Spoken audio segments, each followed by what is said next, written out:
What's up, everybody? Good Thursday afternoon. Week 14 is just about here, so let's run through the games and talk about what we might be looking for to happen. The last several weeks have mostly gone well for the Seahawks, maybe more so for their pick than their playoff chances, but good news is good news is good news. So we got a game in a couple hours here, and let's open it up. We got an interesting game here. We got the Raiders and the Rams. And this was a game that looked like it was going to be interesting maybe at one point in the offseason, but we're here and it's really not. However, it still has some value for the Seahawks. Now, normally you would always just root for the AFC team, but at this point, I don't think that really benefits us. The Rams are no threat to make a playoff push here. In fact, the Rams are much more of a threat to lose out. So, not worried about that. Honestly, I can't see any real angle where the Raiders winning this game helps the Seahawks, right? The Raiders have already won a couple games here at the end of the year. You can see that their pick is actually down at number 12. Very unlikely they end up with a super high pick that's higher than wherever Denver picks. They would have to win. I mean, they would have to basically lose out, and then Denver would have to win two more games. Both super unlikely. Meanwhile, the Rams, I mean, I don't need to tell you guys, but they're the main team that can cause us grief down the stretch with our pick, right? Not only are they currently just ahead by a little .02 tiebreaker over the Broncos, but they also play them head to head. Now, the fact that there is that head to head game means that we don't have to worry about it as much. Ultimately, that head to head game is going to decide a lot, but it would help a little bit if we got a little bit of a cushion. So if the Rams win, they get up to 4 wins. Denver, we'll get to them later, but I'll spoil it for you. They're probably not getting to 4 wins this week. So that'd be nice. That'd be a nice little cushion for that Denver pick, where they would be all alone with the Bears at 3 wins. So, yeah, I think we're rooting for the Rams. At this point, why not? At this point, also, even though they don't own their first round pick, they own their other picks, right? Those other picks, the further down they go, the better, I guess, right? I mean, it's something. We got to look for something here. So, yeah, Thursday night tonight. It's an unusual feeling, but I think we may as well pull for the Rams. I don't see how the Raiders winning benefits us. The Rams winning benefits us in several different ways, I believe. So, sure, let's go with it. Thursday night, pulling for the Rams. One of the few times you'll ever hear that from me. Okay, Sunday, we're skipping Panthers Seahawks because we all know what we want there. That's no brainer. Should not have to tell you people why. As for the rest of this, let's see here. Jets, Bills, obviously two AFC teams. Neither team is a threat for a top pick. So you can kind of root for whoever, but the Jets and Broncos played each other, so if the Jets lose, it hurts the Broncos' strength of schedule, which is a benefit. So I guess we're pulling for the Bills. If the Jets find their way to maybe 500, it's just going to drag down this strength of schedule just a little bit more, which is nice. Excuse me. Um, you got the Browns and the Bengals. Again, you got two AFC teams. The Browns have won enough games to where they're not a realistic threat for a top pick.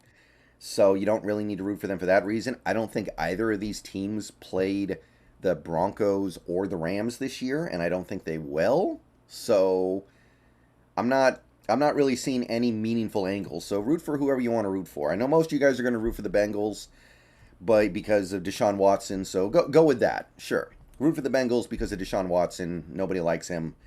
Sure. Okay, Texans Cowboys, it's an exercise in futility, but I guess we want the Texans to win. The Cowboys are in the wild card hunt over in the NFC, although I'm going to kind of reiterate this, they are 2 games up on us, and you look at the remaining Cowboys schedule, catching them is going to be I don't want to say forget about it, but forget about it. It's just a little too much to ask. And hopefully we're going to end up winning the division anyway, and the Cowboys aren't even going to be a factor there. But either way, we need the Texans to win a game if we want them to maybe bump their pick down a little bit. We could still pick number 1 overall, but that scenario involves Houston winning at least 2 games. So find a way, I guess. Yeah, lost cause. Another early game, we got Vikings-Lions. So, here's the thing. I've said it before, I'll say it again. We're not going to catch the Vikings, so I'm not thinking about, oh, if the Vikings lose these games and the Seahawks win out and the Vikings lose to the Bears and the Packers and they do this, we can catch up? No, it's not happening. So, given the fact that the Vikings are a playoff lock because they're leading their division by, I believe, 5 full games, and they're probably going to have a tiebreaker, may as well just let them win what they're going to win. The Lions, you take a look at the playoff race. They are the only team that is truly lingering, right? Like the Falcons, they just look like they're done. They're not playing well enough to believe in them. Packers, I don't believe.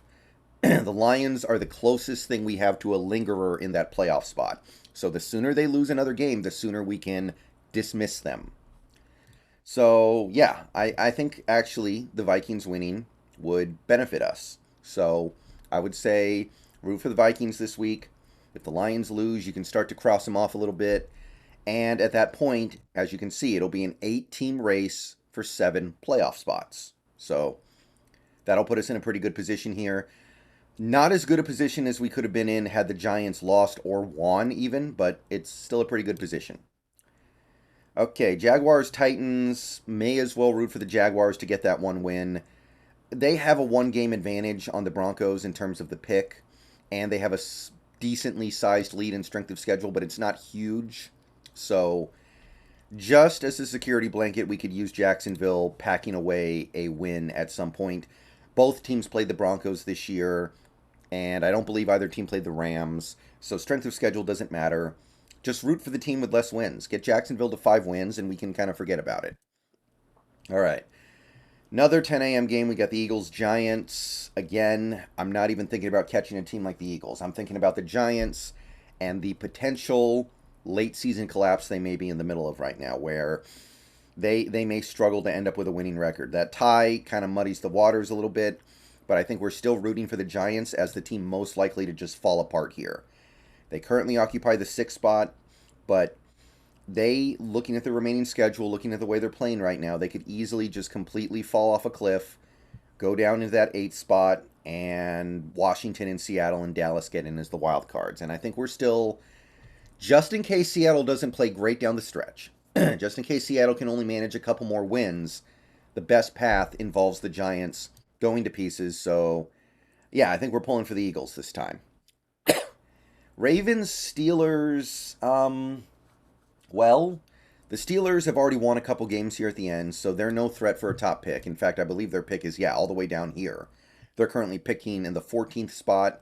They've got a 2-win advantage over Denver, and they have a decent strength of schedule, so that's not really the concern. But the Ravens did play the Broncos, so Ravens losing helps or hurts the Broncos' strength of schedule. So we may as well root for the Steelers again. Just completely take them out of play for a top pick and bring that strength of schedule for Denver just a little bit further down. Speaking of Denver, one of the afternoon games, we got the Chiefs and the Broncos, and I don't think we're going to have too much to worry about this week, but just to say it, I think we all know what we want. I think we all know what we're looking for here. If Denver can just get to 3-10, they're going to pull even with the Bears, and their strength of schedule will give them the second pick because the Bears are off this week. So here's hoping it happens. And to finish up the week, we've got the Buccaneers and the 49ers, and this has become a little more compelling. I mean, the Buccaneers, they didn't play well on Monday night, but they found a way to that win. They can do some things well, clearly. I wasn't really looking at this as a potential 49ers loss even a week ago. Now, with no Jimmy Garoppolo, knowing they have Brock Purdy and Josh Johnson, knowing that the Bucs might have a little bit of a momentum swing in their direction because of what happened on Monday night against the Saints, I think it's in play. And yeah, we got to root for it at this point. Look, the Bucs are going to make the playoffs regardless. Their division is being handed to them. I don't think I need to elaborate much more on that, but Atlanta is not doing what they need to do to get involved. They're dropping winnable games, and the Saints and the Panthers. I mean, the Panthers still play the Bucs again. They could end up sweeping them. but it's hard to imagine anybody actually catching Tampa Bay, as much as Tampa Bay is not really a good team. So, no real incentive to root against the Bucks. They may as well just win out at this point, I guess. And the 49ers, we need them to find another loss here if we want to have any chance of catching them in the division. We could beat them, and it still won't be enough necessarily. We need them to lose at least one more game, and this is as good an opportunity as you're going to find at this point. Sunday night, Dolphins Chargers. We want the Chargers to have something to play for at the end of the year when they play the Broncos, but if the Chargers lose, it hurts the Broncos' strength of schedule. Chargers are probably going to have something to play for regardless, although if they keep losing games, they're going to be eliminated by the time that game comes around. So it's a little bit of a balancing act we have to walk here. But I guess we're rooting for the Dolphins. I guess we may as well root for the Dolphins. It's thin, it's close, but I think that's probably the best path forward. And Monday Night Football, Patriots, Cardinals, I don't know. The only angle I got, because look, the Cardinals they will play the Broncos this year.